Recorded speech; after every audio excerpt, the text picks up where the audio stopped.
Hello, good morning.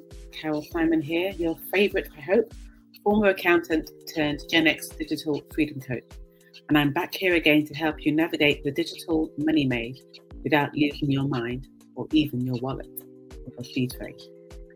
If you're new here, I help Generation Xers and beyond navigate the digital world so that they can take control of their financial future. If you're watching this live, say hi. Hi to you. Thank you for joining me live. If you're catching the replay, do type #replay in the comments so I can give you a shout out later. So today we're going to dive into stablecoins, the so-called sensible crypto of the crypto world. But the question is, are they really as stable as they sound? Or is it all clever branding? Let's think about this. So let me know in the comments. Have you ever heard of USDT, Tether, or USDC, or even DAI, DAI? If yes, drop a thumbs up. And if this is the first time you're hearing about stablecoins, type "what coin" in the chat. So let's start with the definition. What is a stablecoin anyway? What is it? A stablecoin is a type of cryptocurrency designed to hold a steady value, and it's usually pegged to a real-world currency or an asset, like the US dollar, euro, or even gold. So, for example, if one USDT, one Tether, equals $1 today, it should be $1 tomorrow, $1 tomorrow, next week, and the week after, forever, basically, thereabouts. It's not always precisely $1, but close to it. And the emphasis is on ideally because crypto is going to be crypto and it's not always precise. So we will now look at some of the most popular stablecoins. Let's break down a few. USDT is the OG stablecoin. It's used worldwide, but has raised a few eyebrows around transparency.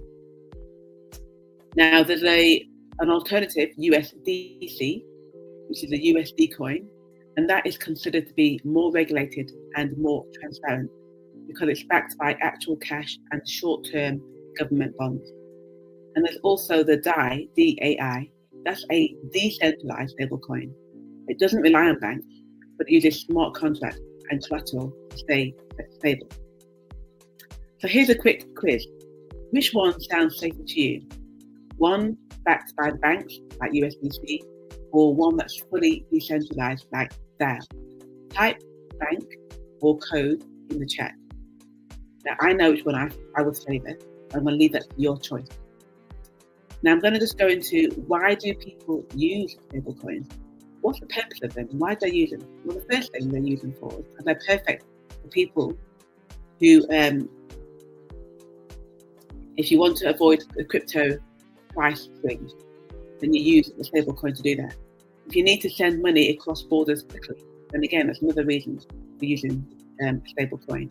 If you want to earn interest through staking or lending platforms, albeit stablecoins aren't the only way to do this. You can also do this with Ethereum and other non-stablecoins, earn interest on staking. Or if you just want a digital dollar without using a traditional bank, which is what most people use it for, then you also would hold a stablecoin. Think of it like your crypto savings account without the roller coaster of Bitcoin and mood swings. But the question is, are they really stable? What do you think? Well, most of us thought they were until, the answer is mostly, but there's always a but.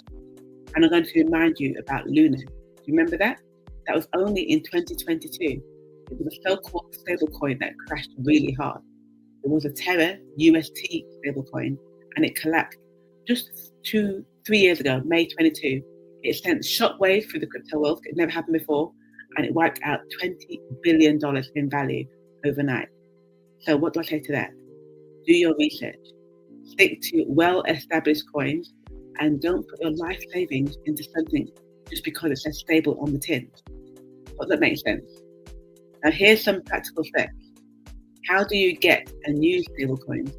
You can buy them on exchanges like Coinbase or Binance, or you can swap them on decentralized platforms like Uniswap and MetaMask, and then you store them safely in your wallet. Remember though, the hot versus cold wallet. We covered this last week. And cold wallets are a preferable